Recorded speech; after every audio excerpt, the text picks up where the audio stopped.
Our first reading of today is taken from the book of Jeremiah, chapter 17, verses 5 to 10.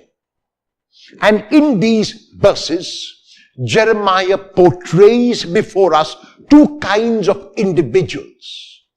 The one kind of individual, he says, is a person who puts his or her trust merely in externals, in worldly things, in riches, in power, and in wealth. Very clearly, the consequence of putting one's trust in the externals like riches and wealth will lead to destruction, not merely of the riches which will rust and rot, but also of the person, him or herself. On the other hand, he puts before us a person who places his or her trust completely and totally in God. And the person who places his or her trust in God is a person who will receive God's favor, because God's favor is eternal. God's riches, the riches of love, are eternal and can never rust or rot away. And so Jeremiah is exhorting us not to be like those who place their trust in riches and the externals, but to place our trust and confidence solely and wholly in God. In the gospel text of today, which is taken from the Gospel of Luke chapter 16, verses 19 to 31, Jesus tells a parable in which we see the consequences of placing our trust in riches and wealth, and the consequence of placing our trust in God. He speaks about the rich man and Lazarus. There is only one parable which Jesus told in which a character is named. It is this parable, and the meaning of the name Lazarus, the name given to the poor man, is God helps. So Lazarus really receives God's help in the parable. There is a rich man who places his trust in riches, and that is seen when he is totally oblivious to the presence of Lazarus, who sits there right in front of him. The rich man is so caught up in his wealth.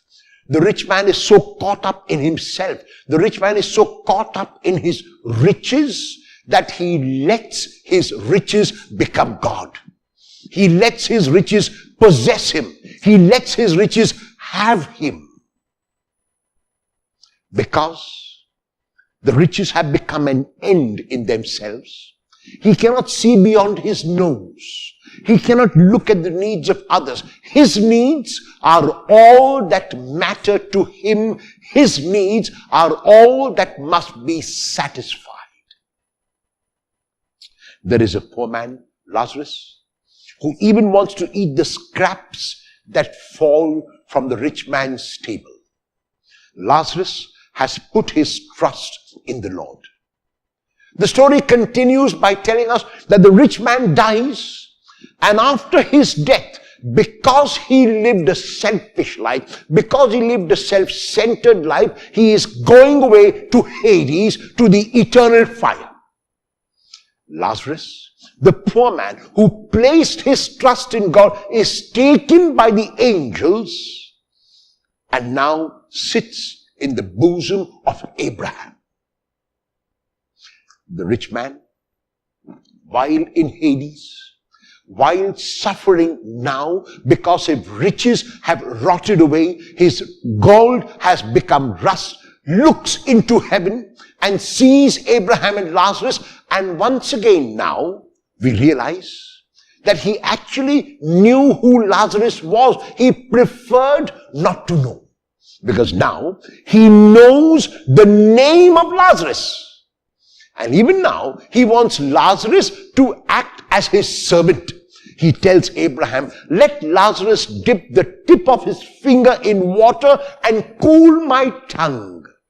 Even in Hades, Even in the eternal fire, he has not learned to be selfless. He is still selfish and thinks only of his own needs and continues to regard Lazarus as his messenger boy and as his servant.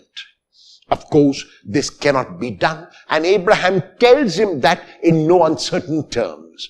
The person responds, the rich man responds by asking Abraham now. An iota of selflessness creeps into him when he says that he wants Lazarus to go and warn his brothers who are still alive and who still live as if their riches are God, who still live as if their riches are an end in themselves, to warn them not to do what he did.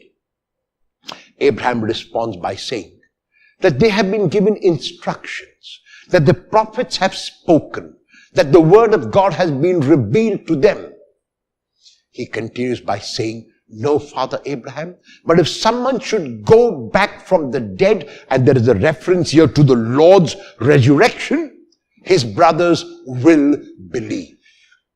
Abraham responds by saying, for those who believe, no proof is necessary. For those who do not believe, no proof is sufficient. Are you one who needs proof to believe? Or has all the proof that you need already been given in Jesus?